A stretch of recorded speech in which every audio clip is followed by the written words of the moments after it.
All right, welcome to my second stream, the second stream of my life, and it's about the same game, about Uebernatural, the video game prologue. Prologue. I think you will know it. As you might be able to see, it's a fan game about one of my all-time favorite series. It's let's call it a love letter to this series. I watched all the episodes. I cried a lot in the end, as everybody, I guess. I hope you are fans of the series too, and I hope you enjoy the game. After all, I made this game especially for you. I mean, of course, I made it for myself as well. I enjoyed making it, but it's my gift, my present to the fans of the show. And in the end, I didn't want the show to end as much as I remember. It's pretty hard to stop something after 15 years of watching it, loving all the funny episodes. And I kind of knew that this would be coming sooner or later. So I started to create this game about, I don't know, 5 years ago or 6 years ago, or maybe more. I don't know. And I only worked in my free time. I have a job, of course, in my other life, besides my nerd life. But I enjoyed every second of it. I put in thousands of hours into this game. It's a small game. It's just a prologue, but yeah, it's my love letter. And I think, yeah, let's start the game. I would say I can already start it in Steam, which is pretty cool. Okay, here we go. I like sci-fi games. That's my indie game company. You can find it everywhere on Instagram, Twitter, and the rest in the internet. I like sci-fi games. So, Uebernatural, the video game. This is exactly the first patch I'm working on already. The release will be today, but since this is pre-recorded, it will be in 2 days. And I'm already working on the first patch. I want to implement 100% joypad or joystick, as you can see, support, so you can play with your Xbox or old Super Nintendo joystick or a Competition Pro or whatever you are using. But for now, we are going to use the keyboard, and you can see it's control and space. The keys are control and space for actions, and you can use the arrow keys or A and D for movement left and right. Okay, I guess you know the car.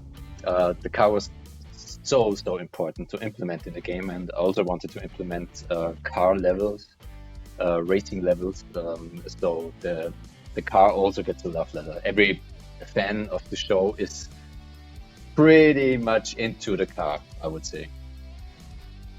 Let's go to the options. I tried to create this retro-esque, since I'm from the 80s. I'm a kid of the 80s, a nerd child of the 80s.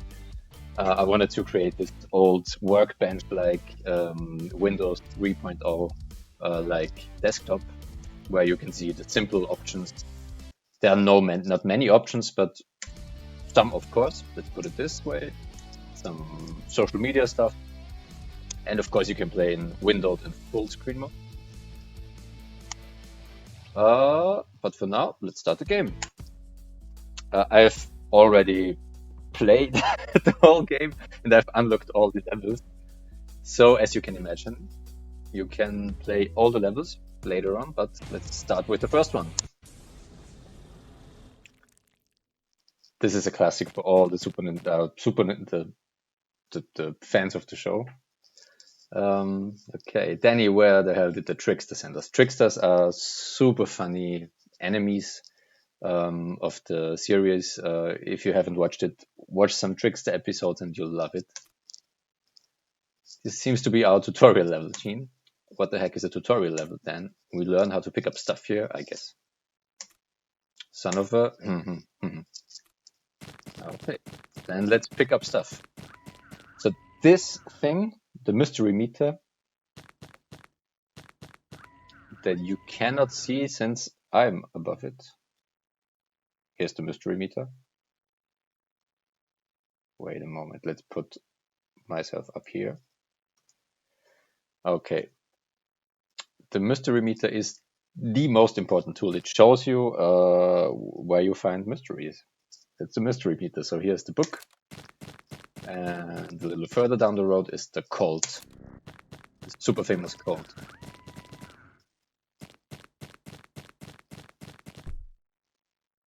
So let me get this straight. Did the freaking trickster just yes, Gene? I think we are inside our own video game. What a name might they give our game? The Monster Hunters? Super Mystery Stories? The Adventures of Dan and Gene? We'll never know. Or maybe we know.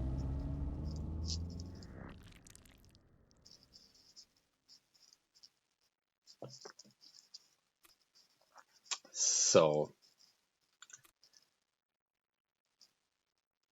yeah, the word squirrel is also something for the fans.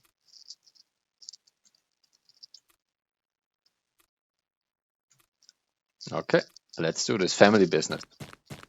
So what you have to do basically is find some clues. It's like a detective game, like an old Columbo episode or so. And you find different kind of clues. You find the blood, you find this paper roll, something is written in Hebrew. So fans already maybe know when they see those giant clay steps what might have happened here. By the way, since I see it in the video, I'm a nerd child. So, and as you can see, the mystery meter is already blinking and beeping. So let's go inside this house. Okay, yuck, what a wonderful smell you have discovered. Don't look at me, I have not eaten anything today. Okay, let's check this house. Let's see. There's something. Nah, nothing here. So a lot of blood on the walls. Okay, a 1940s army knife. I will pick it up. Very handy. Also something for the fans. Okay, here the remains of the clay body. I think you need to know a little bit more about the myth about this, about the history of the series, and then you will understand why where the clay piles here. Okay, a hidden zip hole, very cool, and the mystery meter is already jumping crazy. Let's see what is inside this one. Okay, someone was just squeezed into a closet and murdered. You forgot that little fact. Stabbed right in the chest with this uber-sized knife. I suspect his clay friend was too late. Let's get the car. Okay, let's get the car then. Let's get back to the place we've been before. So we can grab the car and drive to the next stage. Or maybe not.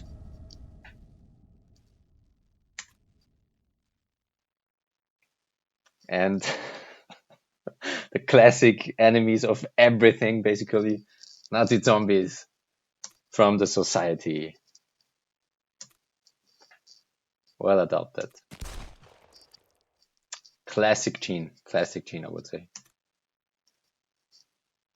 So where might this punk, as he calls it, came from? And this is the screen where you have to solve some riddles. You have picked up some clues. And in this case, I'm gonna pick, maybe it was a werewolf. Let's see if this was true. Ah, the tool, of course. So, and here's the racing level. You can drive with A and D, as mentioned before, and as you can read below, and with the arrow keys. You can jump with control, and you can shoot with space. But there's a timer, of course, running out. So you better run fast, or drive fast. The songs, I think you're hearing it. This song is called Jack Sabbath, and I'm a musician myself. I created the full soundtrack. I tried to create classic rock songs of all genres, and I think there are 5 or 6 songs. And I'm also working on update 2, which will include the soundtrack of the game as the DLC. So if you like classic rock, this will be for you. Okay, the timer is running out super fast. Ah, let's see if we can make it. Of course, in the last second. It was not planned, honestly. So, okay, now you see the trunk is open of the car. Let's see what's inside. And as you can see, there are weapons inside. A gun and a knife. So this is the shooter level. I guess we have to shoot something here. Oh, that's the next one. Let's try to stab him. And we can go further. Yeah, me too. Me too. Oh, here's the next one. Okay. And the beer, always good for health. Oh, okay, and this is the bad, evil super boss, super Nazi zombie. Let's stay in distance and shoot this guy. Yeah, well, Danny, I think you just killed Hit. So, and also this is something very special for fans of the show. They always, after each case, they always sit in their car and talk about stuff, and they always lie to each other, which is crazy because if they would be honest, there would be way less problems, but they lie, so there are more problems. And this is something that I wanted to put in the game, and I gave it a lot of thoughts and a lot of ideas, but this works perfectly for me now. So he's also mentioning, and we talk about our feelings and stuff. Basically, yeah, give it a try. And he says, yeah, maybe next time. Jerk agent. All right, let's head to the next level. We've solved the case. We get loot, of course. This is a assault rifle. The second case is called The Faces of Ghosts. This is, some people will understand it, and I think most fans of the series will understand what this is about.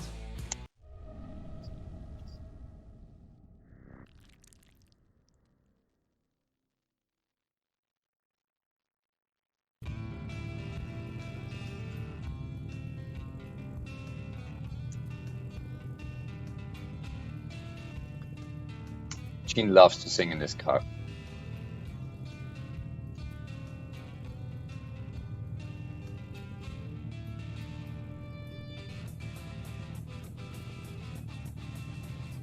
So, but you know what?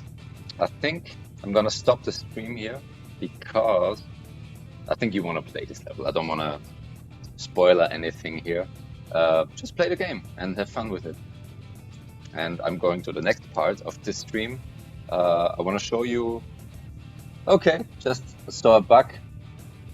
Something for the next patch. But anyways, what I want to show you is how I created the game and how the structure. Okay, this is a major bug. How the structure of the whole thing works. So see you in 2 seconds. Yeah, because what I also wanted to show you is how I created the game, and I wanted to show you the tool I was working in over the last 5-6 years. Of course, not always, but whenever I had free time, I could work on the game. I'm also working on a second game. Actually, I'm working on 3 games. One has just launched on Steam. It's called Festival Tycoon. I've created all the, not all, but not a quarter, but 30% of the music and the sound effects of the game. We are a little team from Austria, and it's really a cool game, and we are all super proud that it has been released in Steam Early Access, so you can check out this game on Steam as well. It's called Festival Tycoon, and the third game I'm working on is called Space Cowboy, and it's, let's say, some kind of my dream project, but I'm working on it since I'm 12 years old. I'm 14 now, so yeah, it's a long project, let's say it this way. Okay, but for now, I want to show you the tool I've been working on and in for Uebernatural. Let's see if this shows up here.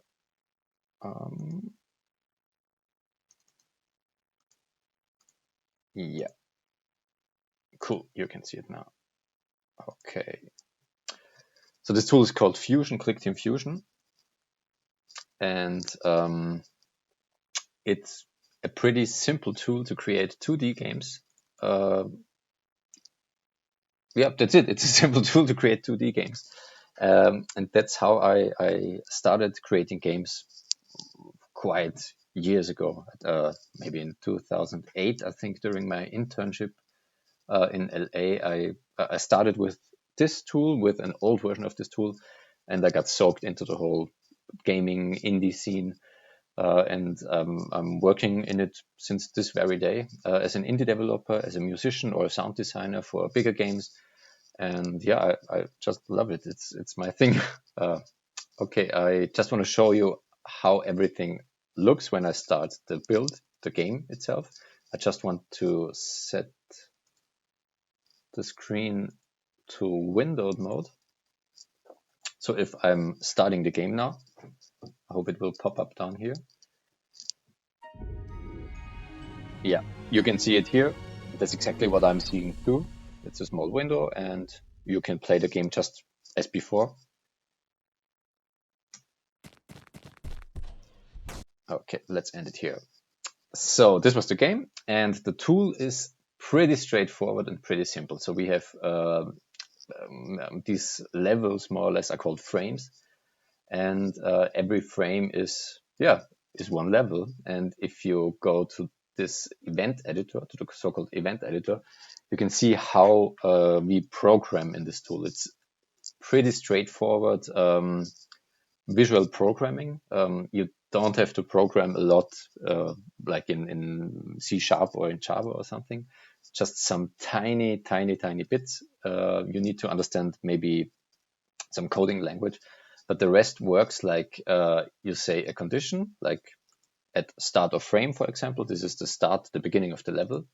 Something could happen. We could maybe say this thing, which is the camera object, should be destroyed. So if we would start the frame, the level now, we would see nothing because the camera object would be destroyed. So this is how everything works basically here. Of course, it gets more complicated. This is the main intro screen that shows my indie game company intro, and it has some pretty awesome conditions and actions. But maybe let's jump to the first level, to the tutorial level, which is pretty interesting because if you look at this screen, it looks like the chaotic person I am. But it's not exactly chaotic. I know about every button, everything is in its place because I put it there, because I wanted it to be there, so I can find it easily. When I hit the build button again, you can see the chaos is away and you can only see the build itself. And if we jump to the event editor, which is the most important part, of course, you can see it's much bigger than the first screen, of course, because I put in a lot of work and a lot of conditions and actions. And of course, there's always like a starting action, which lets the player start at a special position, which sets the point to 0, which sets the stats of the game to first level. Nothing has been reached. Let's save it here and let's see how the player goes. Of course, there is the steering, which is the key element of every game, more or less. It's pretty simple. You have a joystick object and you have a keyboard object, and you can tell the computer, okay, if button X is pressed, then something should happen. In my way, it's something that tells the player or the character he should go left or right with speed X, Y, Z. If we go back to the level editor and click this character, you can see that he has some special movement set to his character. This is called the bouncing ball movement, which only tells any object you can imagine that it should bounce somewhere, that it should go somewhere in a special speed, with a special acceleration, with a special deceleration. And this is basically how everything works here. You have different pre-set up movements that you can modify super high detailed. but you always start with something very simple, like physics movement, like pinball movements, like player movements, like in a platformer or in a racing game, and you can work with that to further stages. If we go back here, we see a lot of other stuff. I'm not the best programmer concerning those comments. I know every programmer is super strict with this, and this is very good. But since I'm working alone on this project, I did it basically myself, or let's say 90%. I got a lot of art from pixel artists, and some people helped me, of course. A lot of people helped me at Patreon. I have a Patreon page. You can find it on patreon.com/ILIKESCIFI if you want to support me. Thank you already. And a lot of people tested the game during the last years, and they sent me so many bugs and so many good ideas, and I tried to implement all of them, which is really cool. So thank you to all my patrons out there. Thank you.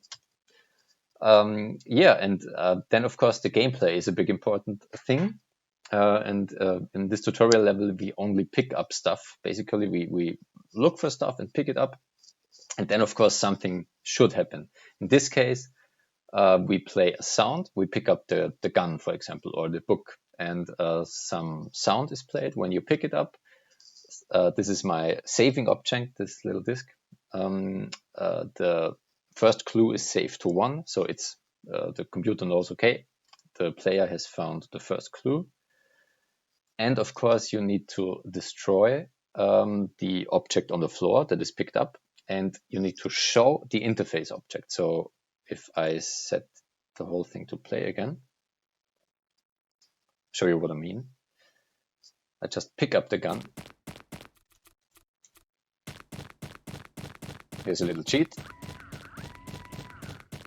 So if I pick it up, it gets destroyed, and the gun shows up in the lower inventory screen. So this is what happens here. And if we go further down, this is some optional stuff. The camera, I told you before, has some very simple logics. It's just something, it looks a bit complicated, but it's basically just a delay factor for the camera, so it moves slower when it reaches the end of its goal, more or less. So it doesn't jump somewhere. It goes like super smooth to everywhere. Dialogue system is very important in this game. It just tells the text that it should pop up like a typewriter kind of effect. And I have a text container containing all the text I'm using in the game. And this option tells the text container which part or which text it should show. And the Emf meter, I told you before, it's the most important thing of the Uebernatural universe. Tells the player how far he is or she is from the object of interest. And it shows this meter, and it peeps, and it makes a sound, and it makes noises. And yeah, that's happening here. This is already the patch 1. Spoiler alert. It's the joystick thing I've implemented. It's actually very simple in the end, but I had to create a basic, I don't know how to translate it in English, like a super secret backup system that lets the whole thing work anytime. Yeah, so let's jump to the car level, I would say. So the car level is a bit trickier since it uses a physics engine. The other levels, the other parts of the game don't use physics. Never needed to. But the car level I wanted to be a little bit special. I wanted this classic 2D car racer that has this super dynamic, maybe over physicized.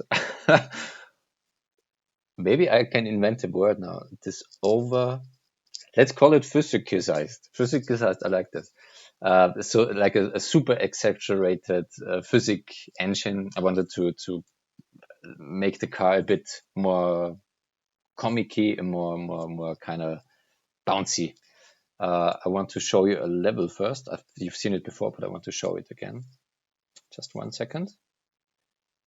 If it starts. So for example, if you jump, of course, no car can jump. And if it goes back to its wheels, it's super, super, super bouncy. So I wanted, stop it here. I wanted the car to be something like a character, something like the guys can communicate with. And I'm still tweaking it every now and then. This will maybe be in the second update. I already have an idea to make the car a little bit smoother, but still super, super, super funny bouncy. Let's see how it turns out. The car itself is created by these parts. So it has like something that's called a collider, like a physical tool that has kind of the form of the car, that can interact with everything, like with the objects that are in front of the car, with the enemies, and with the floor, of course.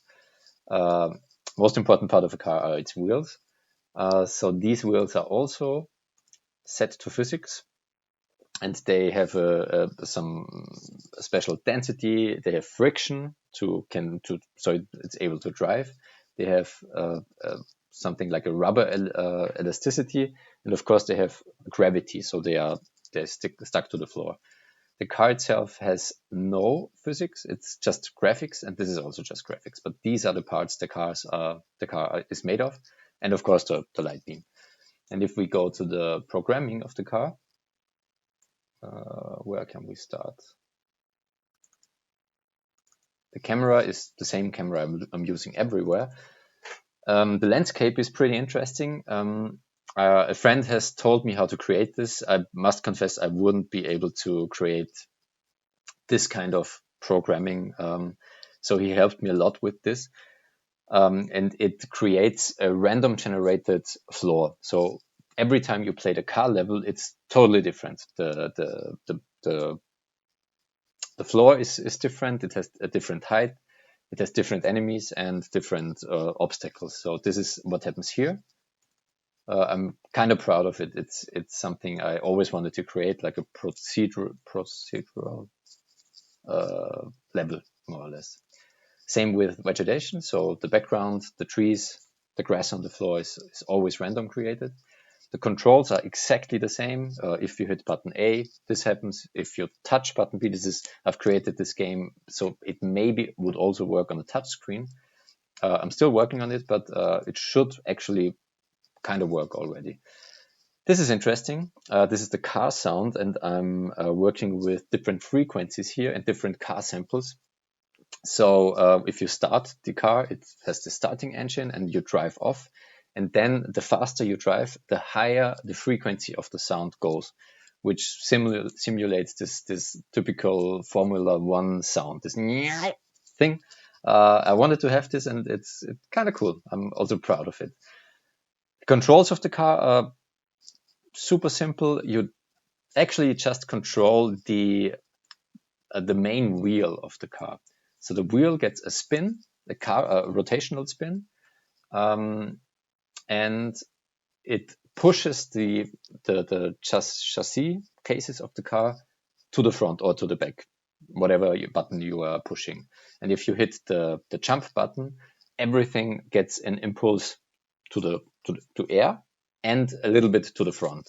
So the car will always jump like a jumping animal. So this is also something I wanted, that the car looks like it wants to jump forward like a cat, like it's eating something. And if you play the game, you will see that if you follow the health bar on top, you will see that if you crash into an enemy, you will get hurt. But if you jump onto an enemy, you don't get hurt. So if you jump on something, the enemy gets eaten. So that's what I wanted.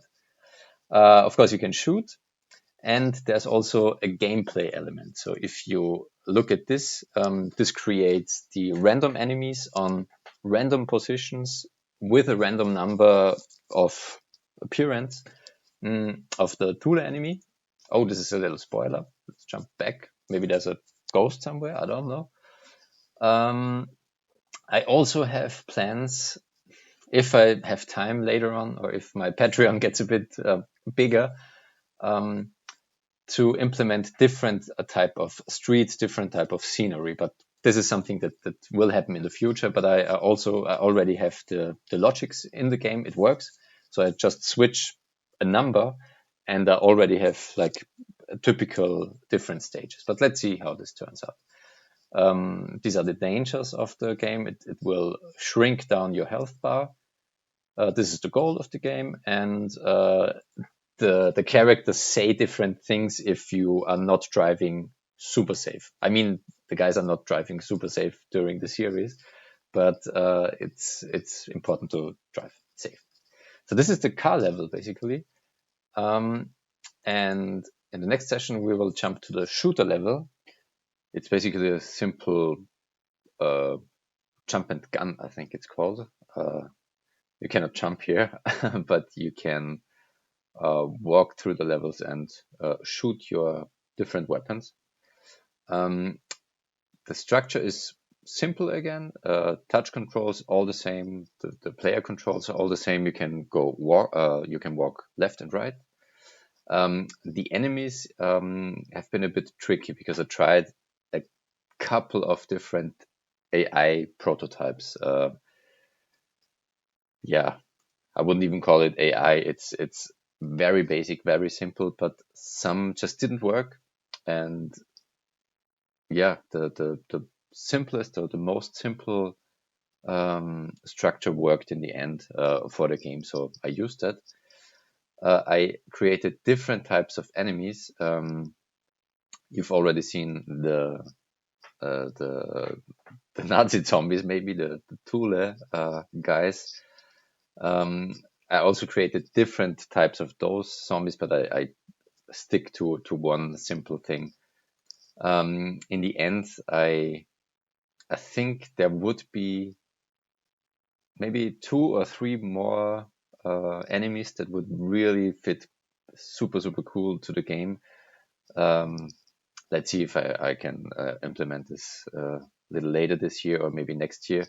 But for now, it's cool what I've put in there.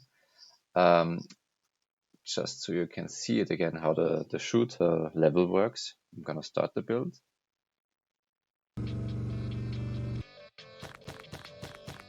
So you grab the gun here. Here we go. So it's really, it got inspired by Double Dragon and games like this. And of course, if you go closer to the guy, you can use your knife.